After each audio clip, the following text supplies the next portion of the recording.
moved from Australia, like a year ago, and decided to make the move, and then never Damn, looked that's back. good. Damn, that's good, man. That's good. Because last time you were on the pod, well, maybe over 2 years ago now. I That was think a it was long longer. time ago. I think it And was in Australia. So I think that was like 3 years ago. oh my gosh. And that was like when you were like, you were doing some stuff with Fighters in the 1FC, but now now you've basically got everyone. now you're too famous for this podcast. There's a little bit of an echo on my end. I don't know. It will be, hang on, let me put my headphones in. Okay, sorry. I thought it was my end. It will probably be mine because I've had this issue before. Let's see. Let's see now. Yeah. Let me see if I can change the speaker. All right. Now tell me. Is that better? That's all right. Yeah, I think that's good. Yep. Yeah. All right, Good. we're good to go. Perfect. We'll just carry on anyway. But yeah, it was 3 years ago. You're on the pod. You were making your moves there at 1FC. Now you've got anyone and everyone. So I think the first place I actually wanted to start this, and you don't have to go into the details of all the new stuff, etc. But with I guess the biggest mainstream news when you started working with Rodtang, and he had a history of essentially missing weight before working with you. So it'll be interesting. I think what will be really interesting for the listeners is kind of maybe it doesn't have to be share whatever you can or are happy with sharing, and if not, but more so like, okay, what are those kind of common mistakes that some fighters are potentially making to miss weight, and then what are the changes that you look to make to essentially get them back on track? Yeah, so with the Rodtang situation, he missed weight again to fight at Outwork with Jacob Smith, and he lost his belt on the scale, and that was November 24, I think. And then it was around December time. I got a message from one of the guys from One Championship. They were like, "We want you to work with Rodtang, for this fight against Takeru." I was like, "Okay." I've worked with one in the past because they hired me to work with Superlek about a year previously, to get him on weight. He was also fighting Takeru in Japan, so had that kind of connection. So we had like an initial meeting. Obviously from a business and like a fan point of view, it was like, this is sick working like Rodtang. Yeah. Let's do it. So had initial meeting, and I think it's just with Rodtang and a lot with the ties as well, is they just don't have that nutrition knowledge.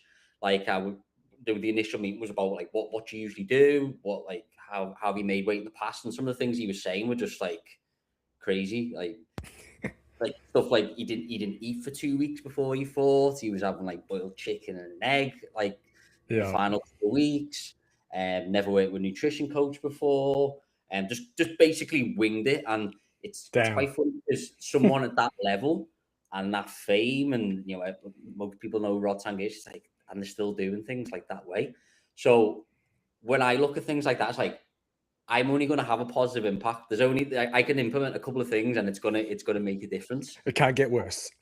And I was trying to think of like what would be the best way to work them, because me giving him a meal plan and you've got to cook this, or and the language barrier. And so I was like, what's the best way for me to do this and make it as simple as possible? Like, and one of the things I thought about was using a meal prep company. So there's a meal prep company in Thailand called Pure Prep.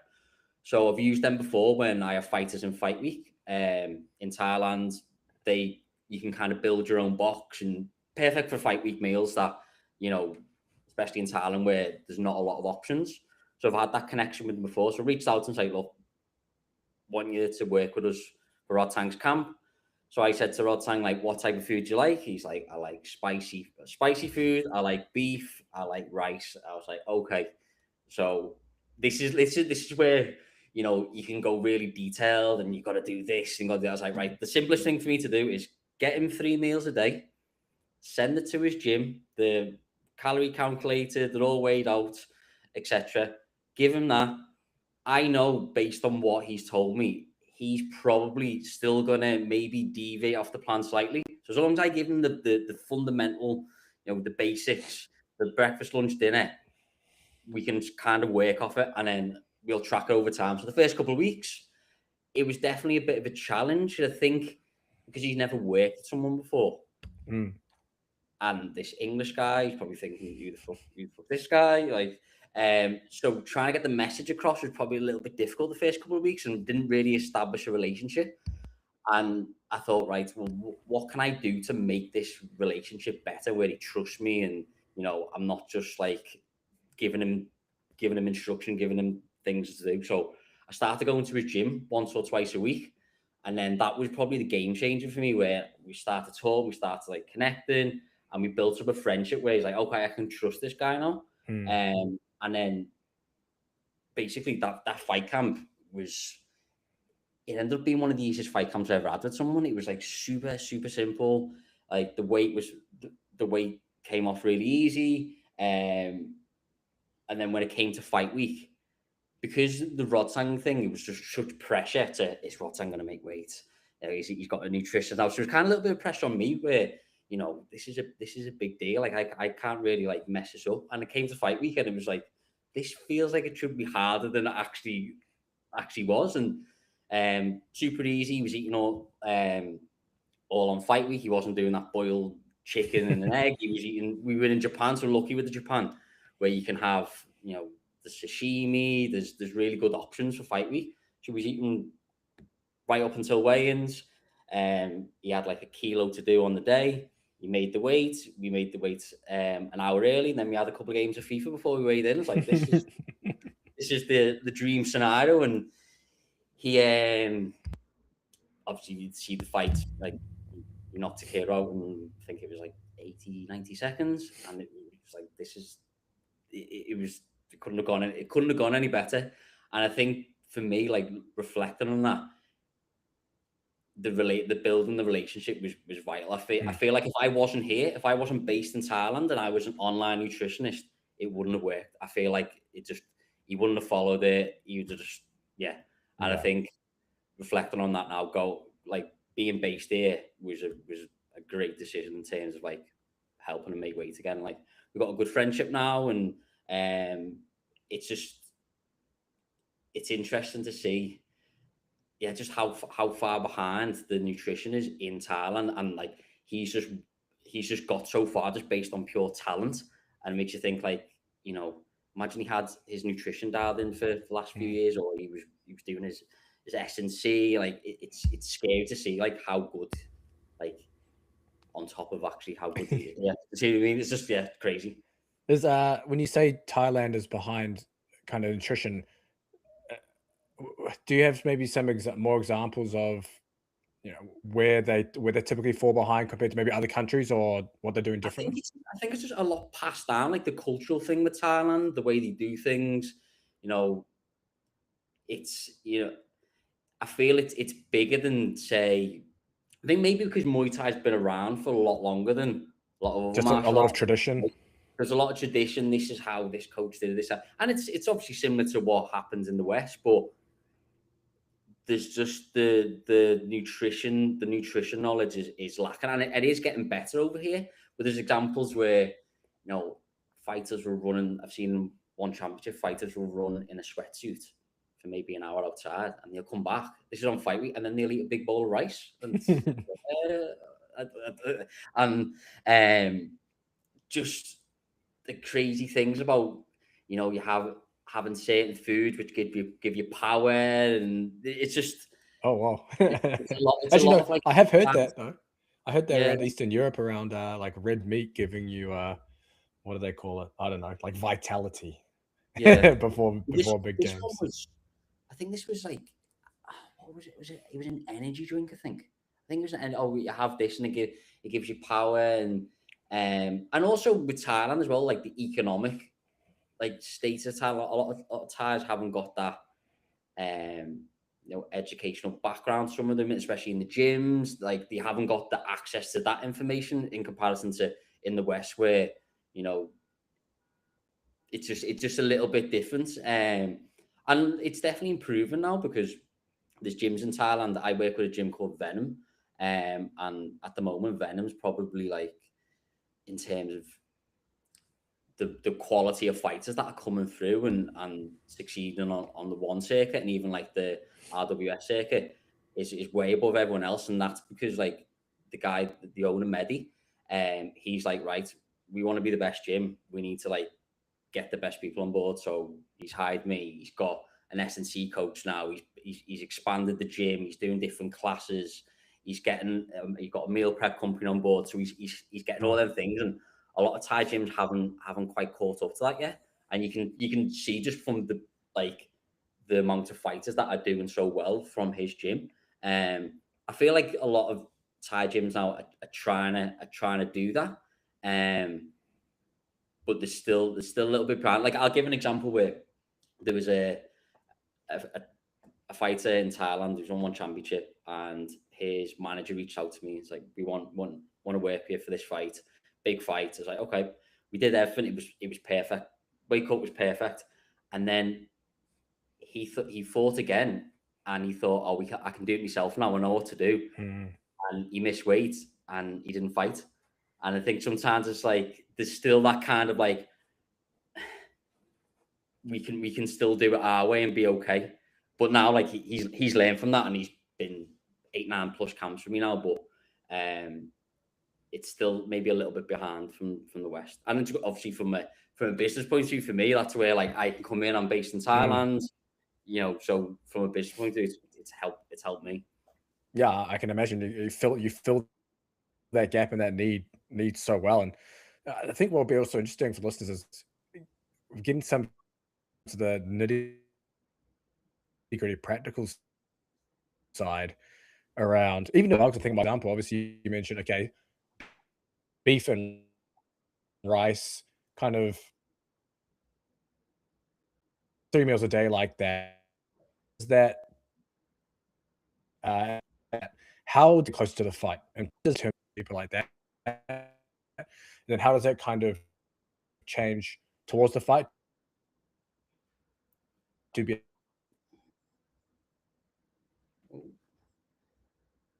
Oh, you still got me there? A little bit, maybe. You speak again. You still got me? Yeah. Let me check. Yeah, you got me. You got me. Yeah, I've got you. You got me back. Yeah, I've got you back. Yeah.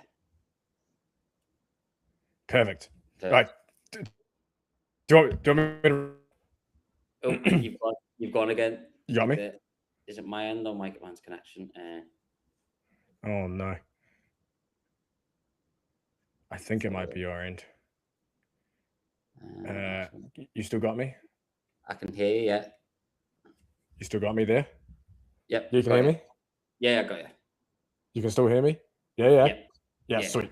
Let me repeat that. So, what might be interesting is going into the nitty gritty of some of the, I guess we could say weight cutting strategies, or at least making weight, and even using that Rodtang example, even just more general, where he's having beef and rice, you know, a few days, most of the week. How does that change as you get closer to the fight? Whether that's the type of meals, macronutrient breakdown for any of the more nerds out there, and how that maybe changes throughout the week to be able to make weight so easily.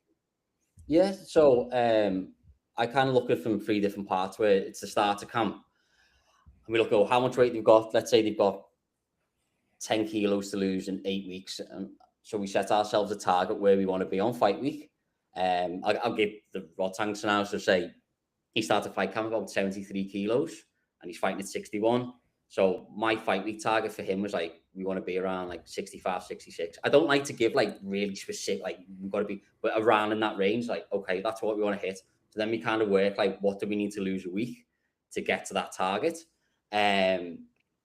So with his meals, I get his training schedule, how much he's training a day. So for the Rodtang one, when I mentioned it, I was trying to keep it very simple. I tried to stick to there's a principle called the 3-2-1 principle. So 3 grams per kilogram of body mass in carbohydrates.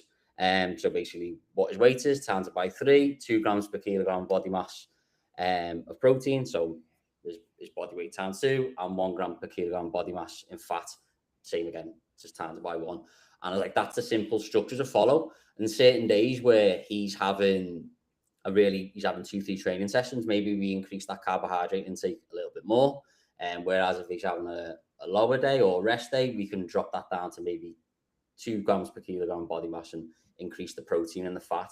So we kind of tweak it from there, and then we can see each week like how much weight is he losing. Say he's losing weight too quickly, we know from which is a good thing for fight. If you're losing weight too quick, it means we can add a little bit more food, and we can add a little bit more carbs, especially is there certain days and certain training sessions where he feels like he could have a little bit more.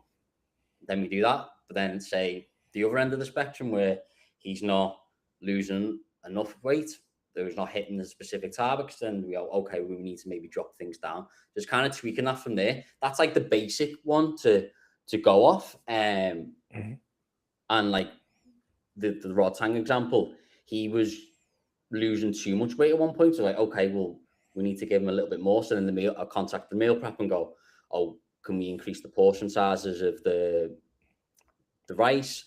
So I'll give an example what he was having. He was having around, each meal is having around 60 grams of carbs, 35 grams of protein, 10 grams of fat, roughly around that. Having that 3 times a day. Then he was having a protein shake, which is around 20 grams, 30 grams of carbs, 30 grams of protein, quite low in fat. And then he was having like some fruit throughout the day. And as the thing is, well, people, the listeners think, doesn't he have any like kind of like breakfast or oats? Tars will eat chicken and rice, beef and rice 3 times a day for breakfast, lunch, and dinner. Doesn't really matter. So like they're the kind of meals he was going for. And then when it came to fight week, he was starting fight week at 65, around 65 and a half kilos. So when it comes into fight week, we know he's been having X amount of carbohydrates, especially like the sodium in fight camp, because of the Thai food, the sodium intake is quite high. So we know coming to fight week, as soon as we drop that sodium down, we lower the carbohydrates, we're going to lose a lot of body mass via water weight.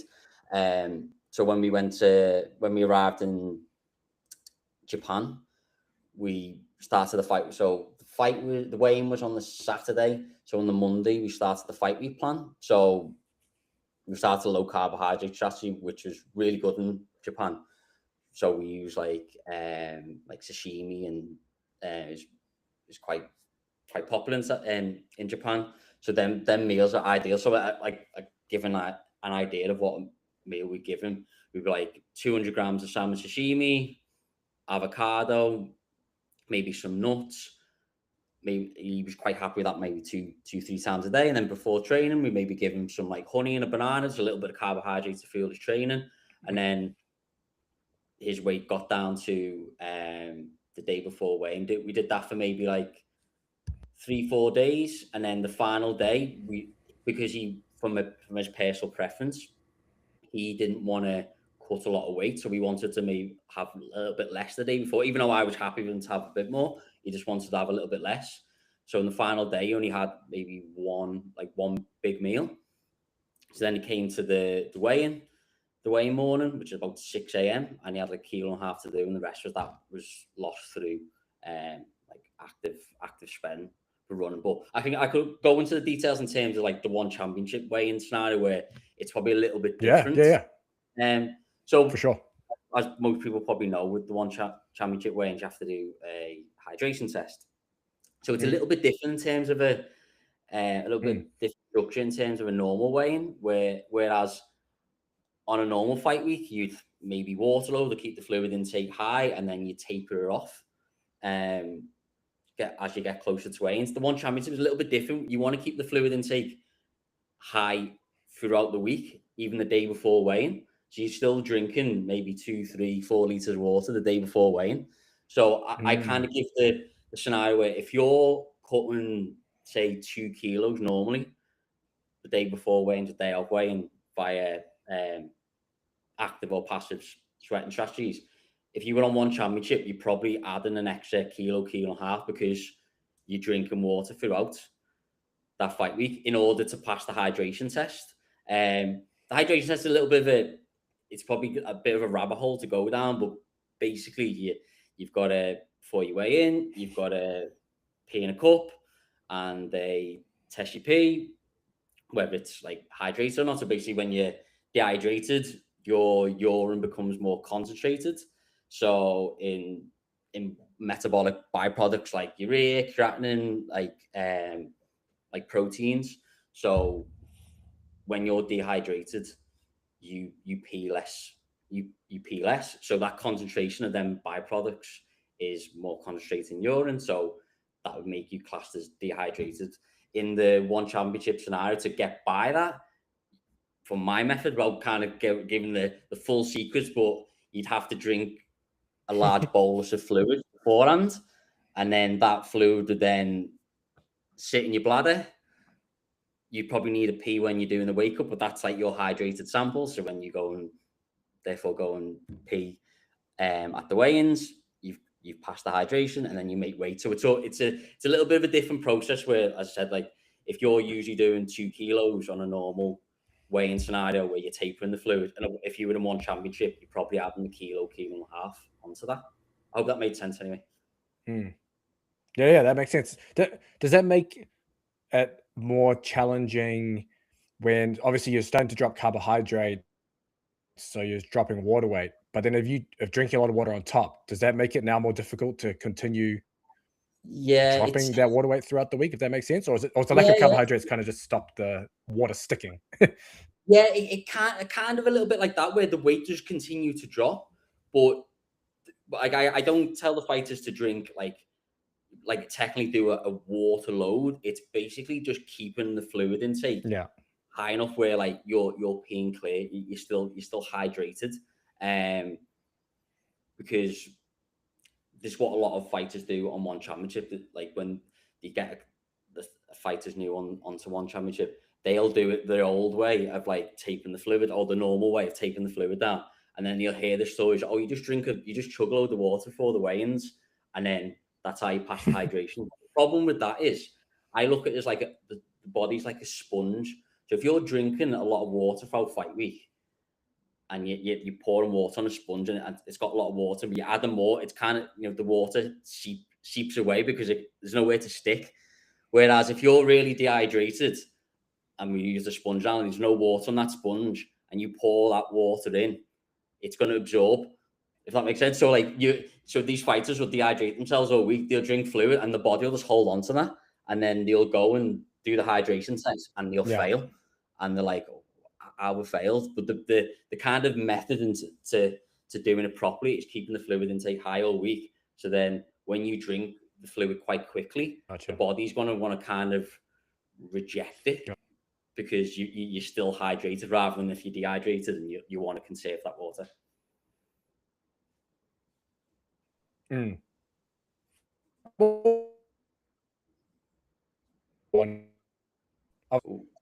Weight cutting strategy to water load. So I've lost you a little bit there. Sorry. You back? You got me back? You got me there? Can you hear me? Oh, can you hear me? I can hear you. You got me now? Can you speak again? You got me back? Yeah, I've got you now. Yeah? Yeah. You can hear me? All right. Yeah. In terms of water loading, it's a relatively controversial, I guess, weight cutting strategy. You would, if someone's want to cut,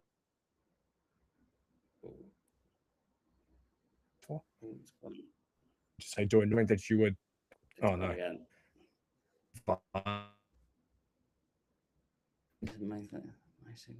Can normal. Can you hear me now? Or what? I can hear you. I can't see you. It's blurred. Again, am I back? Yeah. But you can hear me? I can hear you now.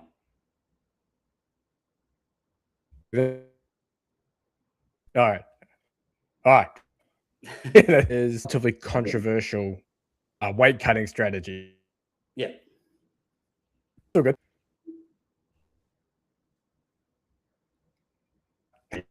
Oh, it did cut out. It's gone again.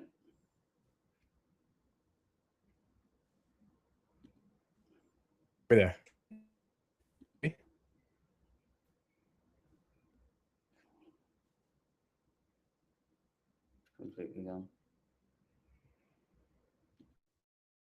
Oh my god.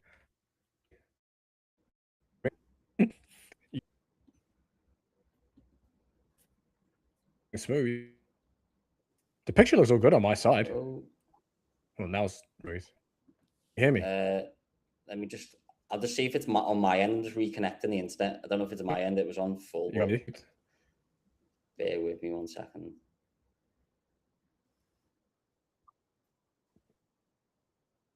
Okay. Even if you have to get now, Right, I'll come back. I'll come back. Going, it'll be all good. All right. Leave to get a go.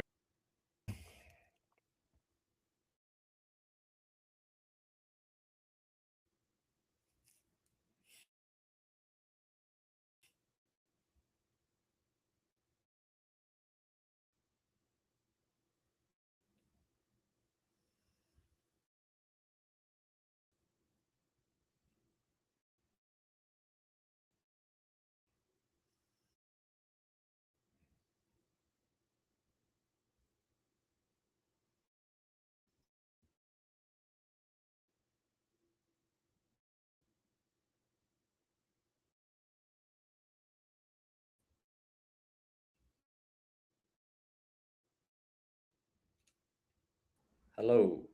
Hear me?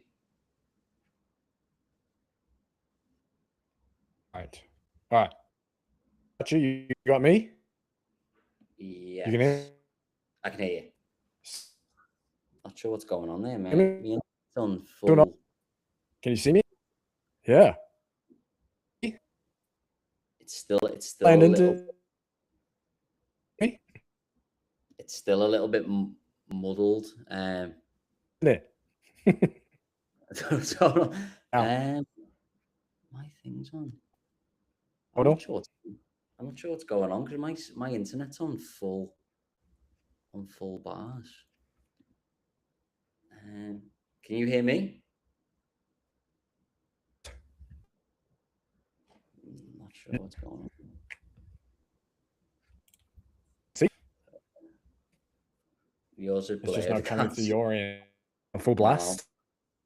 No, it's kind of skipping a little bit. Yeah. What's going on Um. Bear with me 1 second. I'll just. What was that? Like dreaming. It's closing everything. Wonder. You may will getting through that maybe.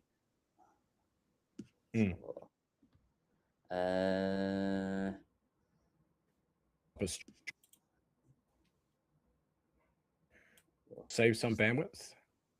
Yeah, I've closed everything.